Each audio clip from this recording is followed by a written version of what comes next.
Howdy YouTube, and welcome to this episode of the Gunman Raw. So today we're going to do the masking on this little Volkswagen Polo. I guess it's a reasonable sized job. Paint down the side, roof, we're doing the quarter panel over here, and obviously the bonnet. We're doing the front bumper, but we're not doing the rear bumper. I actually assumed that we were doing the rear bumper just looking at the job, but we're not. I think this is, in fact, yeah, it is. It's a third-party property claim. I tried explaining it in a previous video. I probably butchered it, made you more confused than if I had said nothing. But so I'll keep it brief this time. But to the best of my knowledge, it's like if it's not your fault that you got in the accident, and as I was saying in the previous video, if it's not your fault, and I think it might be like a loophole or in Victorian law, because I don't think it's the case, and again I may be wrong, but I don't think it's the case in Western Australia, because any of the shops I worked in never did any third-party recovery claims. But basically, like, you're suing the other person's insurance company if it was not your fault, and the way they say it is, I have every right to have this car exactly how it was previously. So what they would say is, with a job like this, like insurance, they'd say, you're painting the quarter panel, that's it. You're not painting the roof and the other quarter panel. But because it's a third party property claim, we can just kind of go to town on the quote. And look, as I say, I'm not going to say too much more because I don't really understand it that well, but I'm just trying to sort of explain why. You might say, why? Like, there's nothing wrong with it, you know, it's not part of the accident. Like, why are you painting the roof and the quarter panel? And we even go to the extent, look at that, we're painting the sill panel, you know what I mean? And we have to, because it is actually a legal agreement or arrangement that we're entering into. If we don't, well, this is what I was told. I used to work in a shop that did a lot of these back in 2009. And I don't know if he said it just to scare me, just to make sure I always do it, but he said that he had like a $15,000 job, which was, you know, a good amount of money, especially 10 or 12 years ago. He was saying that the insurance company took him back to court, right? Because it isn't a legal agreement you're entering into. In front of the judge, the insurance company said, you didn't paint that one door handle, right? And asked my boss, did you paint the door handle? And he had to say no, blah, blah, blah. And the judge is like, well, you don't get paid for the whole job. That's insurance fraud type thing. So it's, it's like, wow, they take it very seriously. But I thought I would just give you guys a look. And you see, this quarter panel's all been done before. Like, that's someone's wet on wet primer, and it had been done in direct gloss 2K. So when I sanded it down, all the sandpaper was turning red. So, but as of making this vid, it's Friday, so that's always a good thing. We get paid on Friday, makes it even better.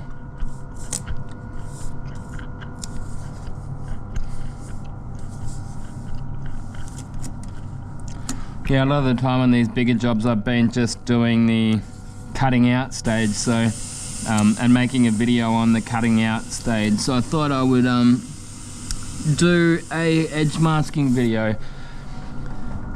No doubt some of you will be able to gain something out of watching me mask the door jambs. I know some people do quite enjoy my masking videos. We get to have a bit of a talk some crap and do some masking. It's actually nice having the spray booth off this time. In the middle of winter, I like to have it on, because what can happen is, like, when you're masking, the moisture in the air and the heat from your hand, when you're trying to mask it, it actually starts like condensation on the panel, and your tape just won't stick.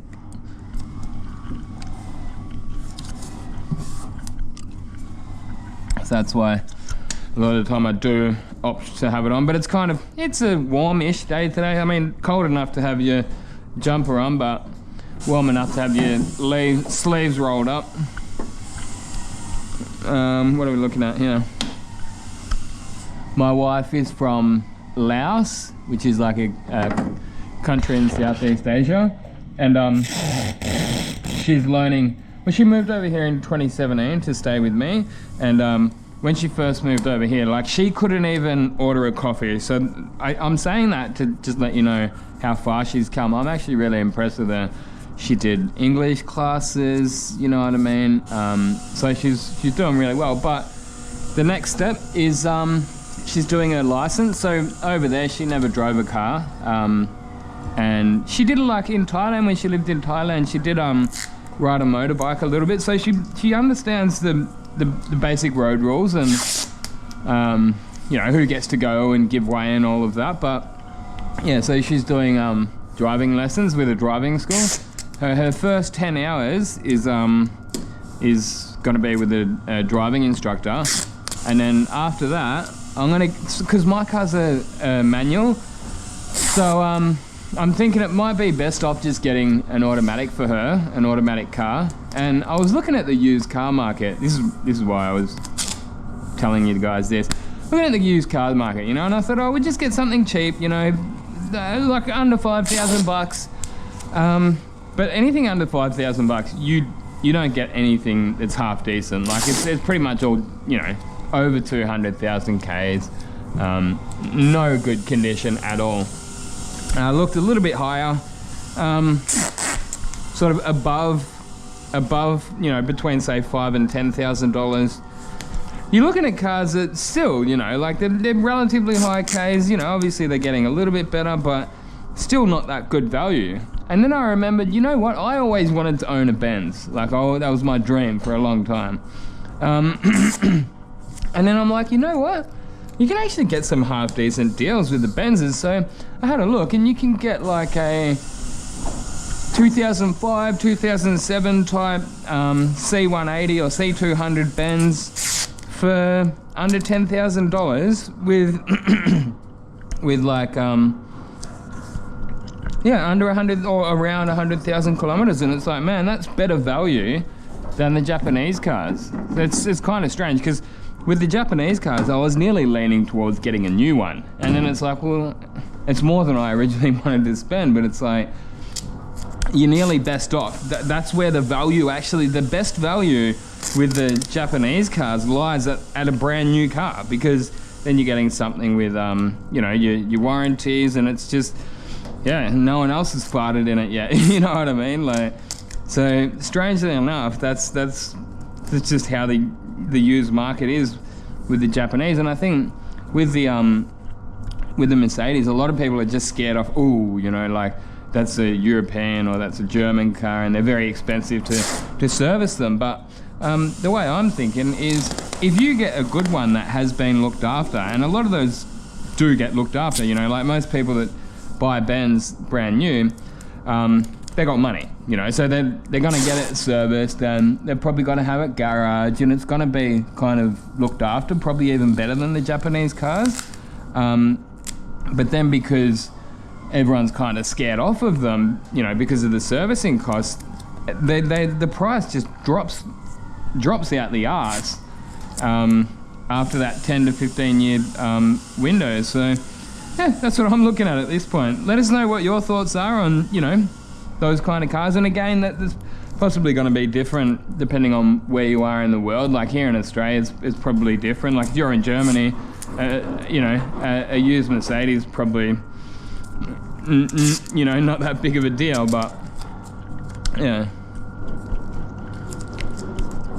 the other side I was thinking of, it's probably a bit safer as well. Like, as I was saying, I was looking at sort of like newer, like to get a brand new car, and you can get like a Kia Picanto or something, whatever those weird little cars are. They're kind of similar to this, a tiny little thing. And then it's like, man, that's dangerous. Like, that's a death box. Like, there's nothing, they're not very solid, you know what I mean? There's not much steel around you if she did get into an accident. I was thinking, you know what? All I can lose is what it cost me, if you know what I mean. Like, let's just say I bought, you know, the Benz for $8,000 or $10,000. Let's just say something happens and it's going to cost $5,000 to repair it, and you might just say, you know what, I'll wreck it. Sell it for scrap, sell it for parts or something. So yeah, Gunny's little rant about cars.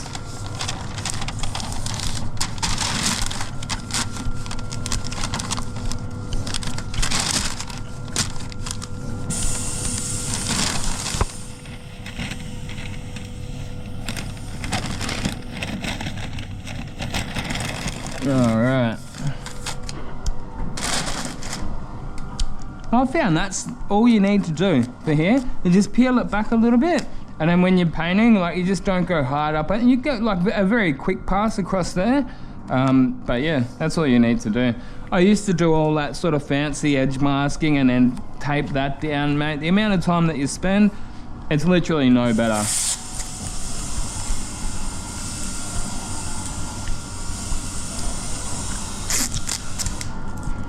I'm always trying new ways, and if it ain't broke, I guess kind of don't fix it. But yeah, always happy to refine the method, hone in my skills a little bit.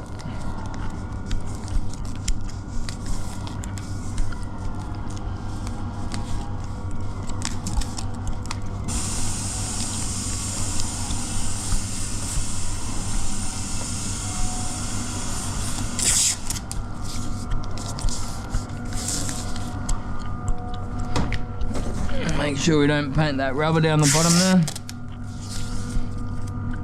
Might even just back mask there. Nah, that wasn't meant to happen.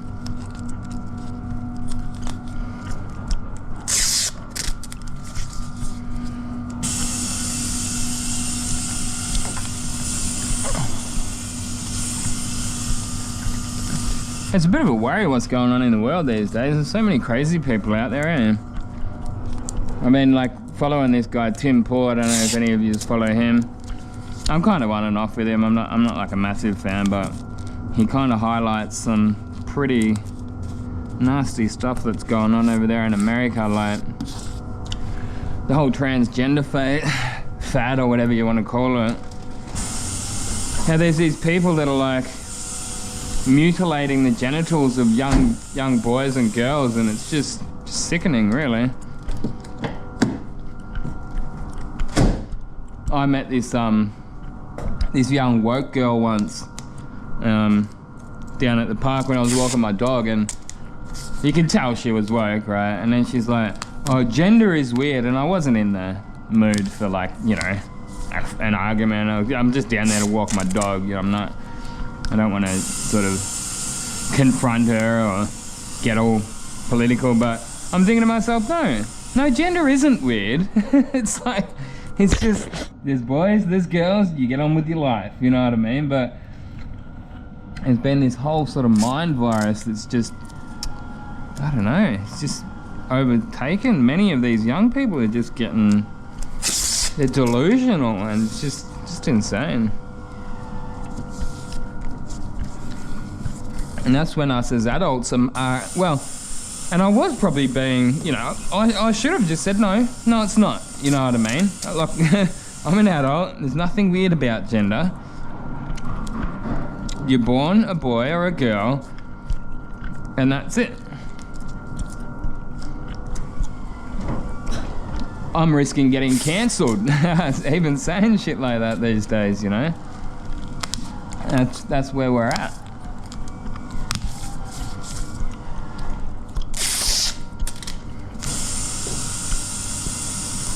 Yeah, I love this masking tape, the old 3M 150. I made a mention to the, I think it's, they actually dropped the 150, but it's the same as what the 150 used to be. And I think it's just called automotive masking tape, something like that. Either way, it's just the 3M beige. But the yellow stuff was too thick. I found like it a little bit harder to sort of rip, and because it was too thick, like, you would tape it down here and you would get like little pockets there where it's not actually pushed down. Like, if you look at that whole thing's pushed down nice and easily, whereas you would get little pockets and then you get little spots where overspray would kind of creep through.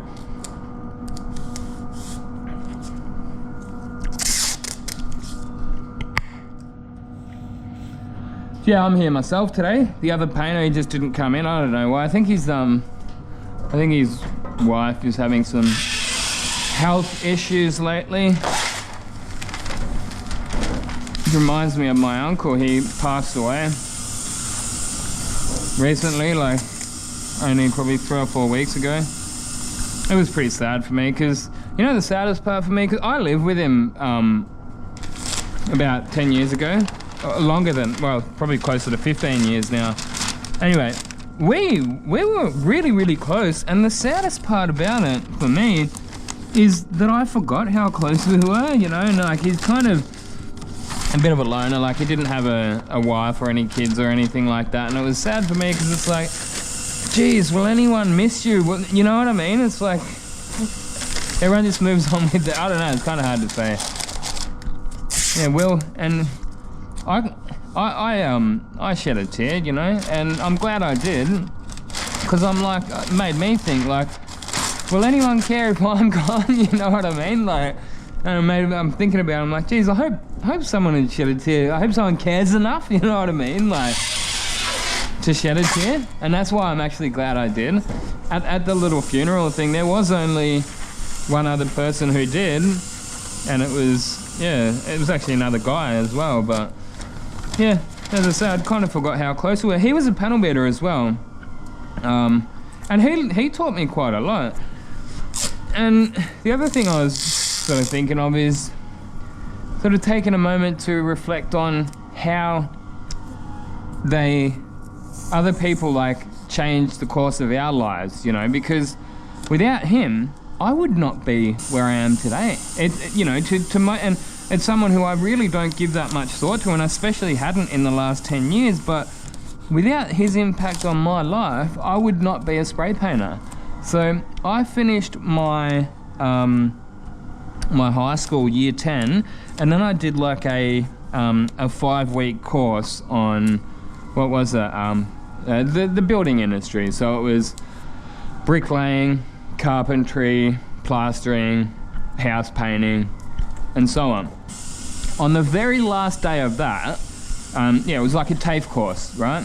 On the very last day of that, I kind of knew that I didn't have the passion for the building industry that I thought I did. And I didn't know what I wanted to do after that. I was kind of like, geez, you know, I was kind of at the point where I would have been 17, I would have taken an apprenticeship. If an apprenticeship had came up, I would have taken it, right? Because, yeah, I was always a worker, I enjoyed work.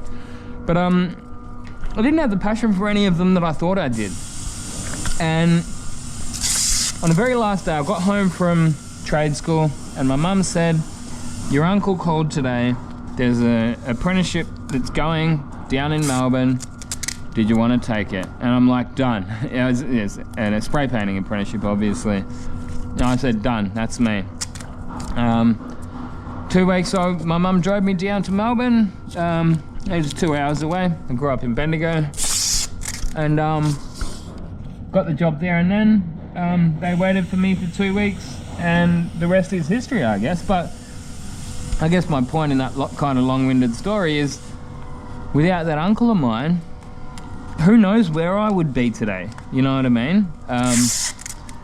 Not only that, but he did teach me a bit as well. So he had his restoration shop, and yeah, I've just been thinking about, you know, the impact that people leave on us, even though they're not here. They kind of live on in a funny kind of a roundabout way, if you know what I mean. So yeah, this video, Gary Kerrigan, will dedicate it to you, Uncle Gaz.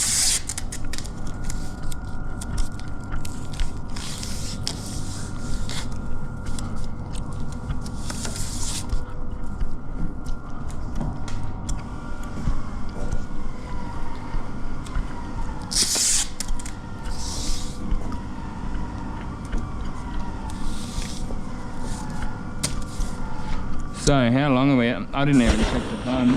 I'm going to keep this to 25 minutes, just If it does, if a raw video does ever sort of cut off abruptly, just know that it's because it's jumped over that 25-minute threshold.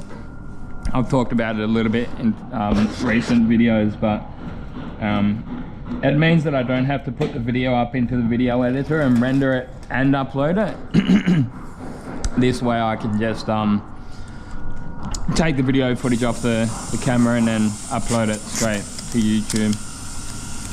It saves me a bit of time. Considering I'm so busy, time is, you know, scarce. But what is the time? It probably is about 25 minutes.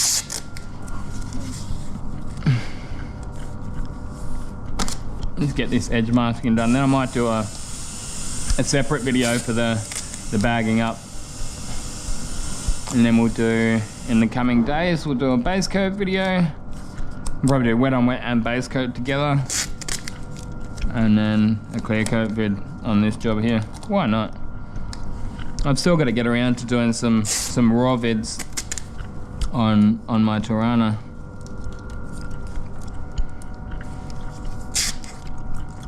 I guess the thing with that is, like, when I do a raw vid, I want to be, I mean, you kind of want to show a procedure, if you know what I mean, not just kind of here, there and everywhere. So part of the reason at home when I'm working on the Tirana, I'm doing a bit of this and a bit of that. So when I've got the right job sort of set up and, you know, a procedure set out to do, that's probably when I'll start doing some raw vids at home. But yeah, doing the metalwork, I'm sort of, you know, a bit all over the place. I'll do a bit of this and I'll do a bit of that, and yeah. Currently been cleaning up these cuts. I found some quarter panel cuts. They go around here. I've been cleaning them up in the last few nights, but my friend's coming over this weekend and hopefully gonna give me a hand welding that new back panel on.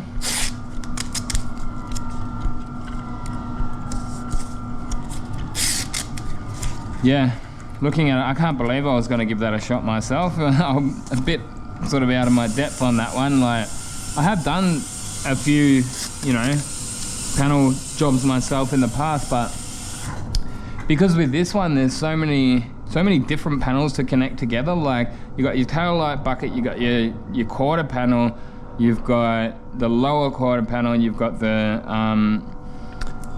tail light panel, and yeah, no, it's lots of parts to get together at the same time, and if you get them wrong, then tail lights don't fit, boot lid doesn't fit up. So that's where I'm very lucky that my panel beater mate Tonus is offered to come around and help. But hey, I'm paying him. I'm actually paying him more than what he gets paid at work, so I don't I don't feel bad, and he doesn't seem to mind. So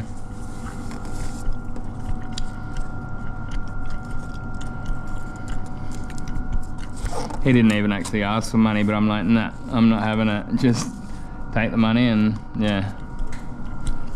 So I told him, I said, man, I'm doing pretty well monetarily these days, you know, pretty stable. I guess part of that's because I don't waste my money, you know. Anyway, you know what? We might call that a vid. So we masked inside those jams, and in the next video, yeah, so that's about time anyway. In the next video, we're going to be doing the bagging up. We get some plastic over it. Hopefully you did enjoy. Until next time, get out there and paint some shit. Gunman out.